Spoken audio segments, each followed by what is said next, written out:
SQmediator is a high-performance software-based management system for voice over IP that allows network managers to proactively monitor call quality for up to hundreds of thousands of end users and to quickly identify and remotely troubleshoot performance problems. SQmediator collects and analyzes quality reports directly from Mitel 6700 series and 6800 series SIP phones and other call endpoints equipped with Telchemy's VQMon integrated voice quality analysis technology. This embedded software enables the phones to monitor the performance of live calls in real time. At the end of a call, each phone generates a SIP voice quality report, also known as an RFC 6035 report, containing perceptual quality scores and other call performance metrics. A report collector component, the SQmediator collector, passively collects the reports and creates call records in an Oracle or Postgres relational database. In cases where multiple reports are generated for the same call, for example, a call between two Mitel phones that each send an RFC 6035 report, the collector correlates the reports into a unified call record.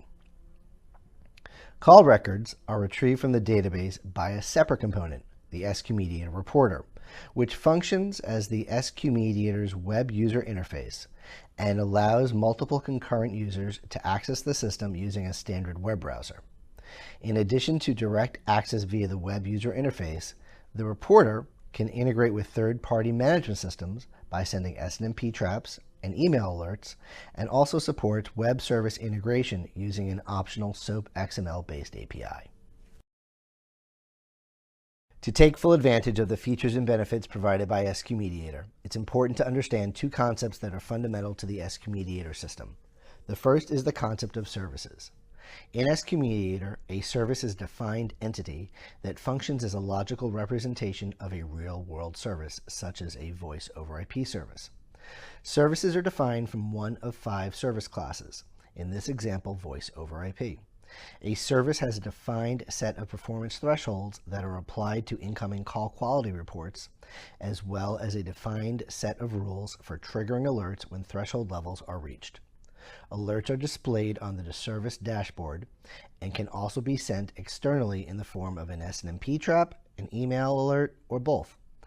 Services can also have defined rules for tracking compliance with service level agreements, giving users the ability to generate service level agreement reports using SQmediator's external reporting feature. The second important concept is that of aggregation groups. Where services define the performance thresholds that are applied to incoming call data, aggregation groups, known as resource groups, are used to associate data with a related resource, such as a location or customer. Aggregation groups are user-definable, and any number of aggregation groups may be associated with a service.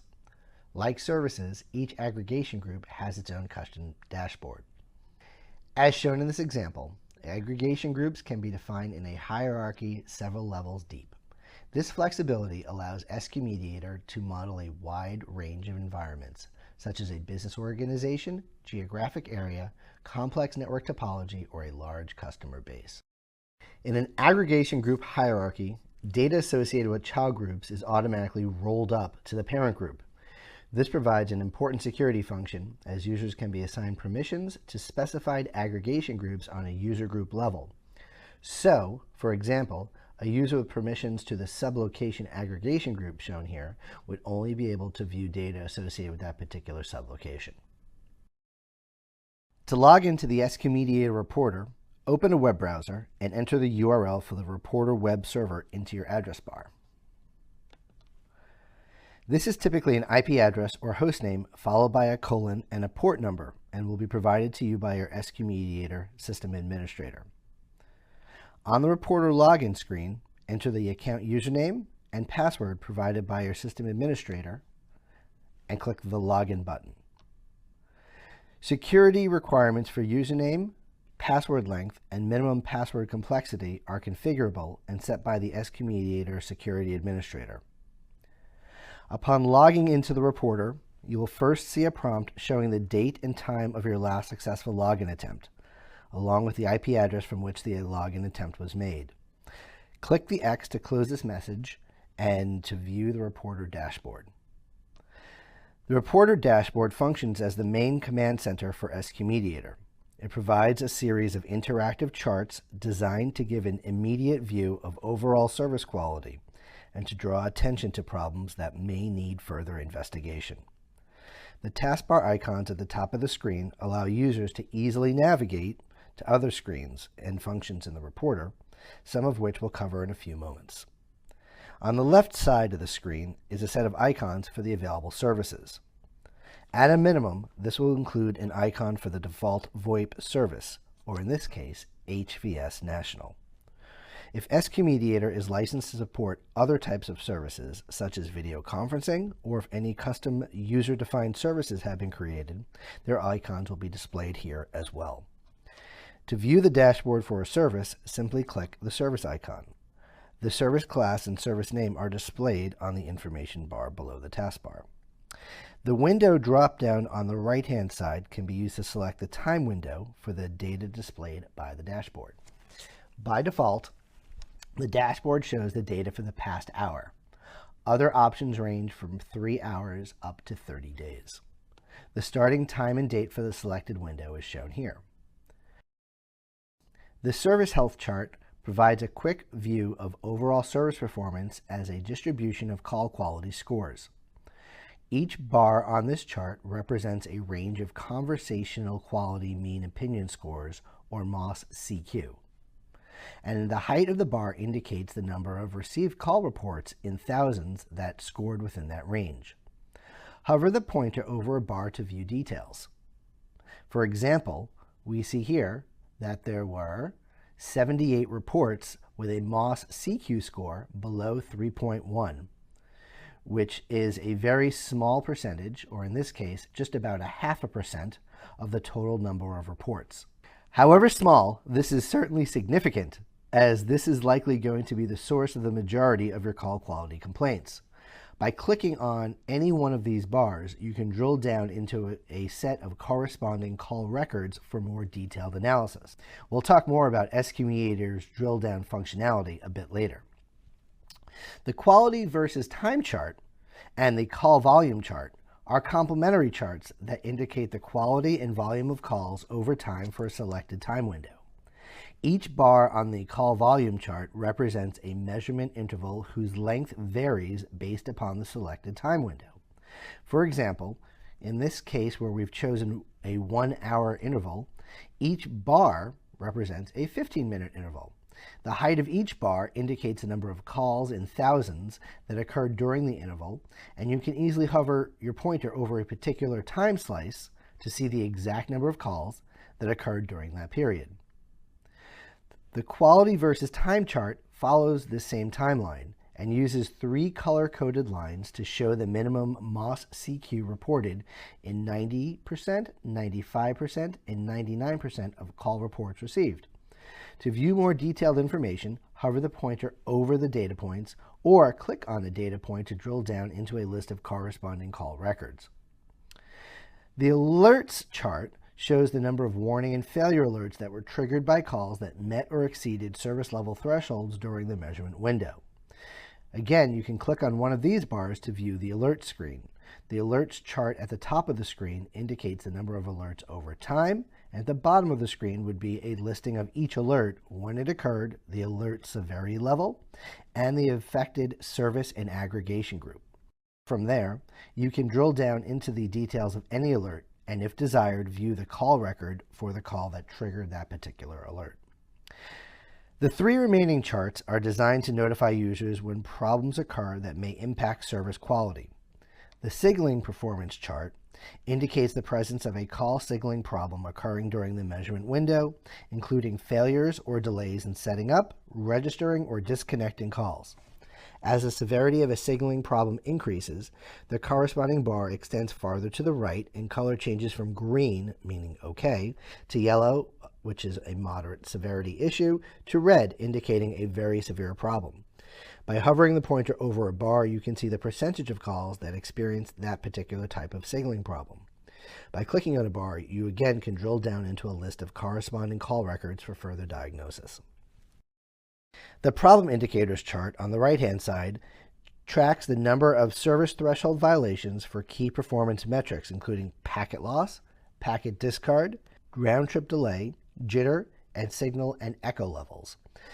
Like the signaling performance chart, this chart uses color-coded bars that extend horizontally as a problem becomes more severe. Hover the pointer over a bar to see the percentage of calls in which the warning or failure threshold was met, or click the bar to drill down into the calls affected by that particular type of problem.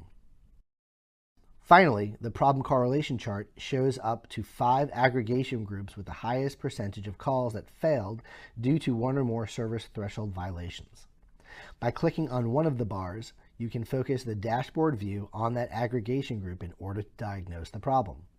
When you view the dashboard for an aggregation group, the name of that group will be displayed on the top information bar, and an icon for the group will appear below the service icons.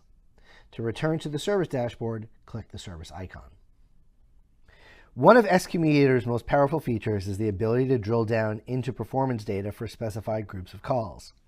As I mentioned earlier, many of the dashboard charts can be clicked to execute a search for call records that correspond to the clicked item. The search results screen provides a list of the matching records and provides an additional set of selectable charts that indicate the performance of the calls based on particular metrics.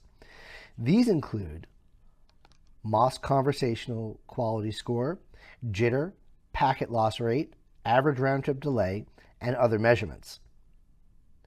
Like the dashboard charts, these charts are interactive and can be clicked to filter the list of call records using specified parameters. In this example, clicking on the delay metric displays calls with values that are causing these particular sessions to land into the warning range. If needed, you can click one or more additional charts to apply multiple sets of filter parameters. For example, discard.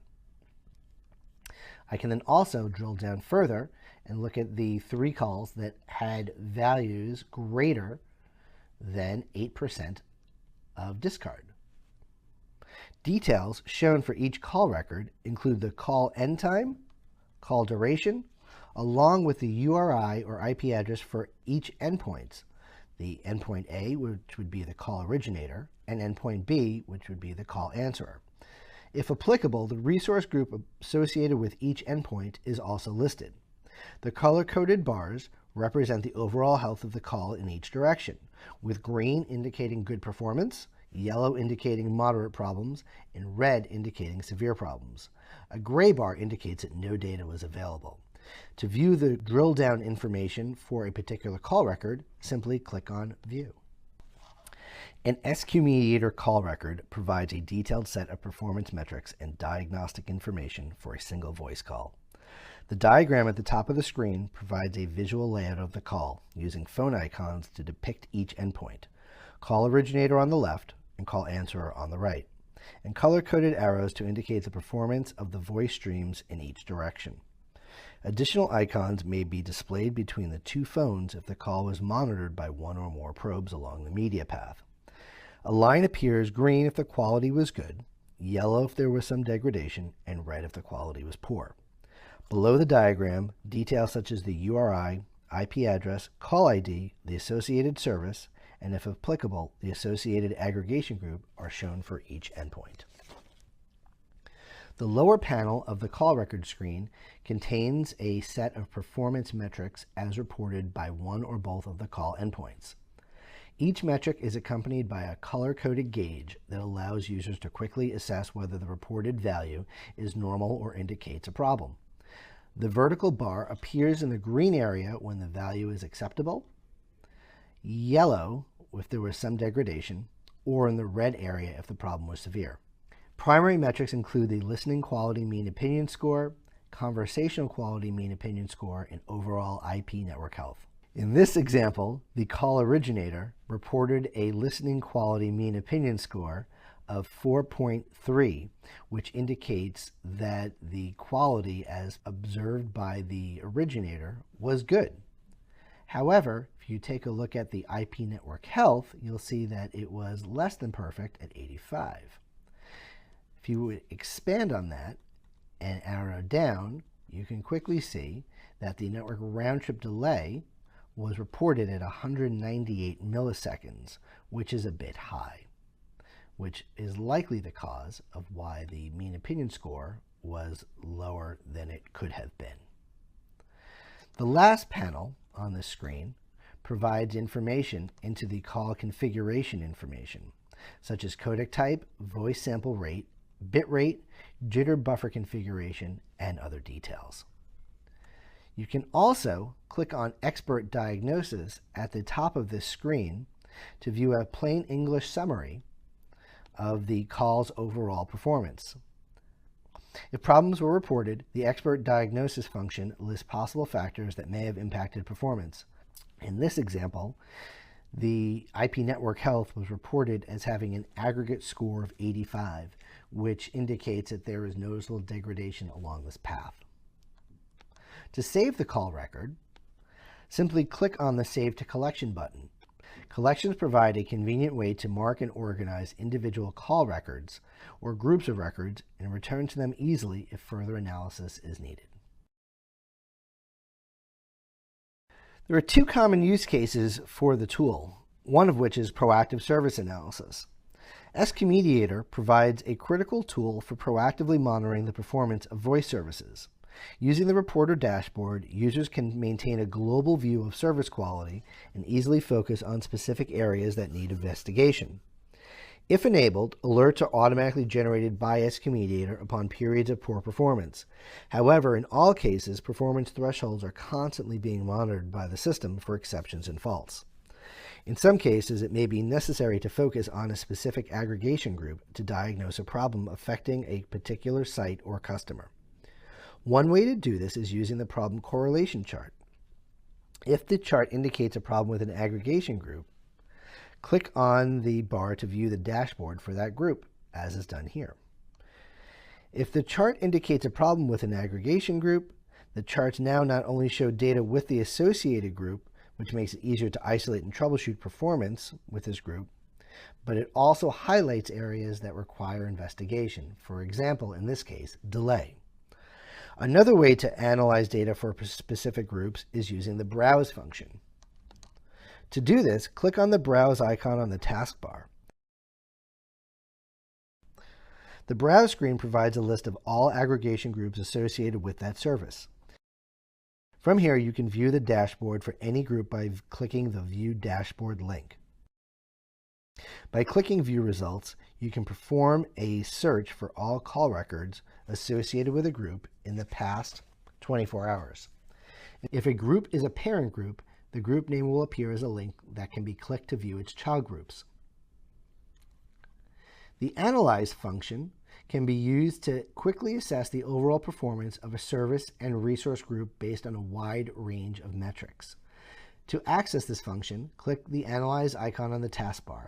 The screen provides 3 charts, each of which can display a different service metric for an entire service or for a specific resource group associated with a service.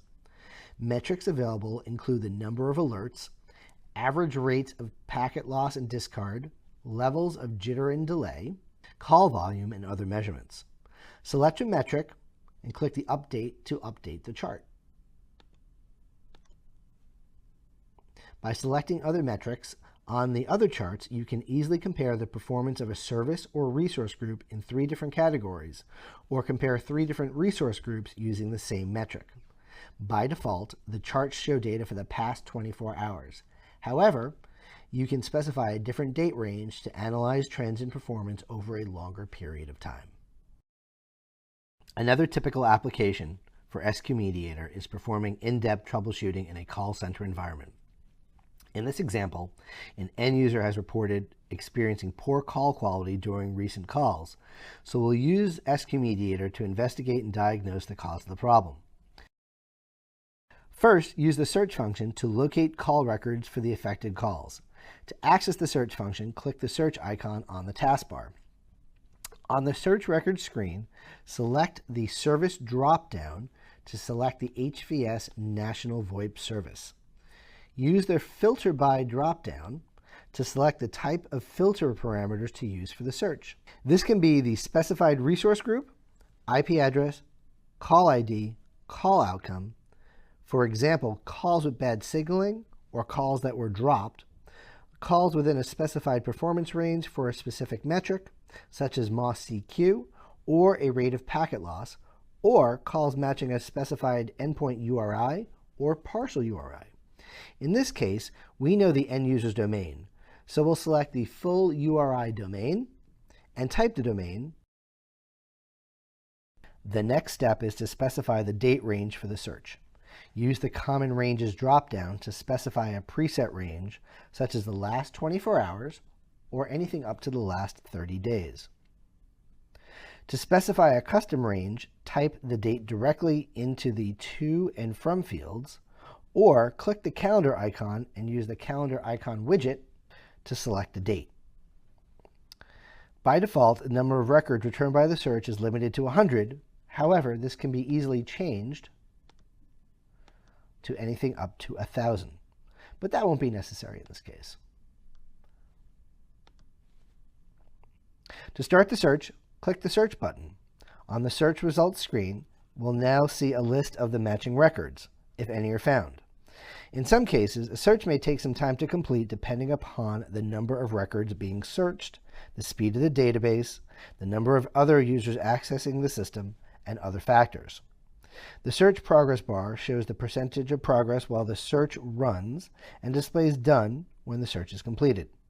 In the results list, we see here that there are 91 records matching the user's URI. You can click View to drill down into a call record for any one of these, or you can simply export the entire set of results to a CSV file and export that to your favorite CSV viewer of choice. I'm going to click here on View and drill down into the particular call detail record. Okay. On the performance metrics screen, we see here that the received quality by the call originator was a bit questionable. To get more information on this, I'm going to simply click on Expert Diagnosis, which immediately tells me that there may have been conversational problems on this call due to high delay. I'll head down to the IP network health section and see here, right above that, that the conversational score was a bit lower than the listening quality score. And when I expand that, I quickly see that my network round-trip delay was reported as 872 milliseconds, which yields an extremely unnatural conversational environment. I am going to want to share this with some of my other team members. So again, like we looked at earlier, I would simply click on Save to Collection. I can then pick the appropriate collection. I can then save this call to that collection, and now I can share this particular call in question with my team members. This concludes our presentation on SQmediator. We've covered SQmediator system architecture, data flow, aggregation, roll-up, the user interface, as well as some basic data access, analysis, and group collaboration functions. Additional on-site and remote training options are available via your Mitel account representative that delve deeper into each of these areas, as well as additional topics such as system administration, security, web services, and reporting.